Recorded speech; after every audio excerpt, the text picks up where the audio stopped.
যে দরজাটা আমি নিজে হাতে বন্ধ করেছি সেই দরজাটা এই পৃথিবীর কেউ খুলতে পারবে না, কেউ না। নিজের হাতে বন্ধ করেছো? কোন দরজা? তুমি আমাকে কেন ব্যাখ্যা দিতে আসছো আমি সেটাই বুঝতে পারছি না। আমি কোনো ব্যাখ্যা শুনতে চাই না। এই বিয়ে নিয়ে আমি কোনো কথাই শুনতে চাই না।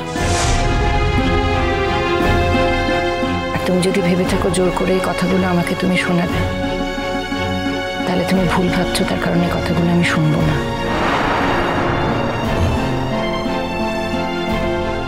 বুঝলাম।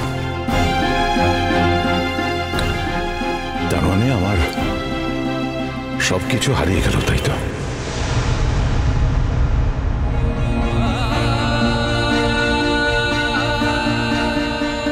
কি হারিয়ে যাওয়ার কথা বলছো নতুন কাকু? আমার পৃথিবী, আমার জগৎ, আমার সবকিছু তো তোদের ঘিরে, সেটাই তো হারিয়ে গেল। তোদের মা আমার কোনো কথা শুনতে চায় না, আর এরপর থেকে তোরা আমার সঙ্গে হয়তো কথা বলবি অন্য কোনো জায়গা থেকে। স্ট্রেঞ্জারের সঙ্গে যেভাবে মানুষ কথা বলে সেভাবে, তাই তো? এত বছর পর, এত কিছুর পর এটাই আমার পাওনা ছিল, তাই তো?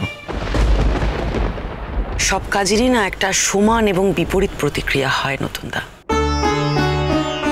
ছোটবেলা থেকে সেই স্কুল লেভেলেই পড়েছি, আর জীবনের বিভিন্ন ক্ষেত্রে সেটা কাজেও লাগে। নতুনদা যা ঘটছে সেটা তোমার কাজের পরিপ্রেক্ষিতে ঘটছে।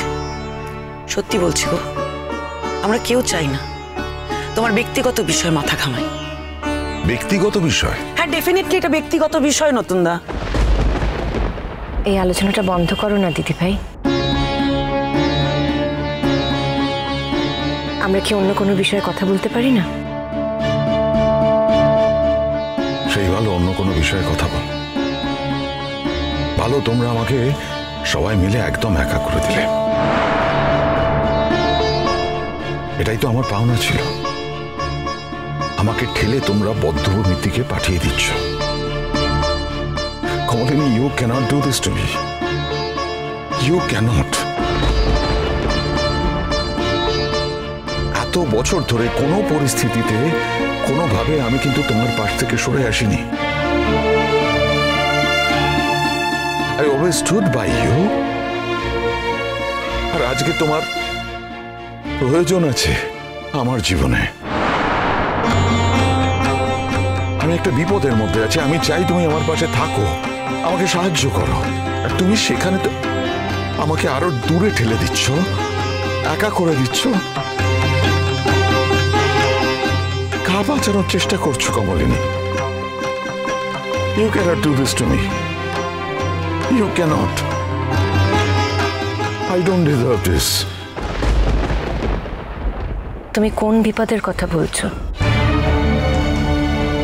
বিয়েটাকে তুমি বিপদ বলে মনে করো বুঝি? এটা কোনো বিয়ে নয় কমলিনী, এটা চুক্তি। ওই বদ্ধ ঘরে পার্বতীর সঙ্গে আমার একটা চুক্তি হয়েছিল, সেটা নিয়েই আমি তোমার সঙ্গে কথা বলতে চাইছি। তুমি শুনতেই চাইছো না।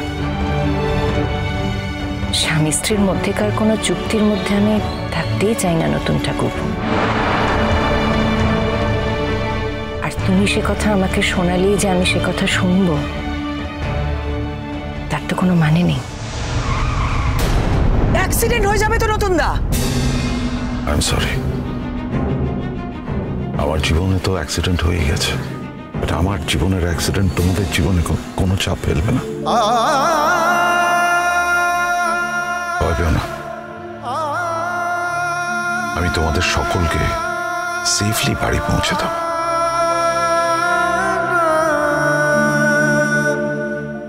আমার দ্বারা তোমাদের কোনো ক্ষতি হবে না। It's a promise.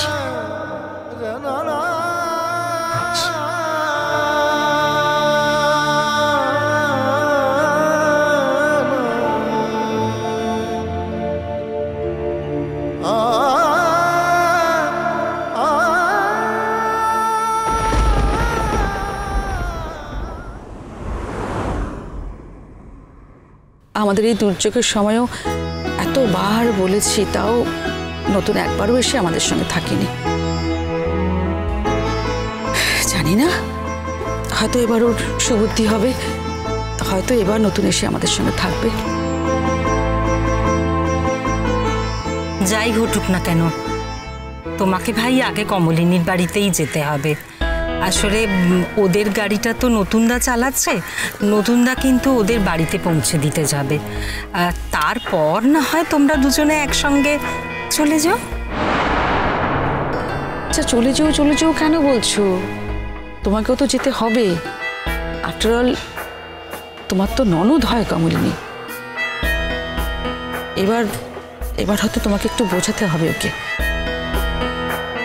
অনন্যা, যে শোক নিয়ে তুমি বেঁচে চলেছ, তার মধ্যে অন্যের ওপর খবরদারি করার আশা, আকাঙ্ক্ষা, শক্তি কোনোটাই তোমার থাকার কথা নয়। তা সত্ত্বেও তুমি করে চলেছ। প্লিজ, তোমার জীবনে যদি শোকটা প্রবল হয়ে থাকে, তাহলে এতগুলো ব্যাপারে মাথা দিও না। পৃথিবীতে কোনো কিছুই তোমার নির্দেশের অপেক্ষায় বসে থাকবে না। যা ঘটার তা ঘটবেই, তোমার অপেক্ষায় বসে থাকবে না। তুমি কিচ্ছু বদলাতে পারবে না। তোমার হাতে ভুবনের ভার নেই, কারণই নেই, একমাত্র নিজেরটা ছাড়া। এই কথাটা মনে রাখার চেষ্টা করো। এতটা চিন্তা কেন করছেন ম্যাডাম? এত চিন্তা করবেন না। আমার বোন একদমই অবিবেচক নয়। বিবাহিত নতুনদাকে কখনোই নিজের বাড়িতে আটকে রাখবে না। সরি, নিজের বাড়ি কেনই বা বলছে, আমার নিজে বলতেই অস্বস্তি হচ্ছে। বাড়িটা তো নতুনদার। নতুনদা যদি মনে করে যে পার্বতী বৌদিকে নিয়ে আলাদা থাকবে, থাকতেই পারে। ওর অধিকার আছে ওই বাড়িতে থাকার। তার মানে আপনি বলতে চাইছেন যে আপনার বোন তার ফ্যামিলি নিয়ে থাকবে, আবার নতুনও ওই বাড়িতে ওর ফ্যামিলি নিয়ে থাকবে? এটা কি করে সম্ভব? থাকা উচিত নয়। আমি আমার বোনকে যতটুকু চিনি, তার আত্মসম্মান যতটা, সেখানে নতুনদা বিয়ে করে নতুন সংসার করবে আর সেখানে আমার বোন তার ফ্যামিলিকে ইনভলভ করবে, এটা কখনোই হবে না। কখনই আমার ফ্যামিলিকে ইনভলভ করবে না। ও থাকবে না, হয়তো বা চলেও যাবে, কিন্তু চলে যাওয়ার আগেও তো একটা শক্তির দরকার হয়। মানে আমি এই মুহূর্তে আর্থিক শক্তির কথা বলছি। বাড়িটারি দেখা, অ্যাডভান্স করা। আসলে এতদিন তো একরকম ছিল, এখন নতুন করে ভাবার সময় এসছে। আর ভাববে নাই বা কেন? আমি আপনাকে একটাই অনুরোধ করব যে আপনি অযথা উদ্বিগ্ন হবেন না। আমার বোনের শুভবুদ্ধির ওপর আপনি ভরসা রাখুন। হ্যাঁ, ওর শুভবুদ্ধির ওপর ভরসা রেখে তো এতগুলো বছর।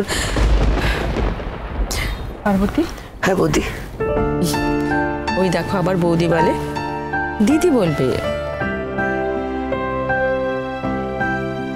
অভ্যেস হয়ে যাবে। কিছু খাবে? না গো, আমার খিদে পাইনি। পার্বতী, নতুনদা যেখানেই যাক না কেন, আমরা তোমাকে বাড়িতে পৌঁছে দিয়ে তবেই যাব। আর সর্বজিৎদা আমাদের নেমন্তন্ন করুক বা নাই করুক বউ ভাতে, আমরা কিন্তু আসছি। আমি নেমন্তন্ন করার কি? আমার ভাই যদি বউ ভাতের অনুষ্ঠানে রাজি হয়, তাহলে সবাই আসবে। আচ্ছা, কি আশ্চর্য, মেয়েটা বিয়ে হয়ে তো আমাদের বাড়ি আসছে, ও তো আমাদের বাড়ির বউ হয়ে আসছে। বউ ভাতে তুমি রাজি না হওয়ার কি হলো আমি বুঝতে পারলাম না। চিরসখা হে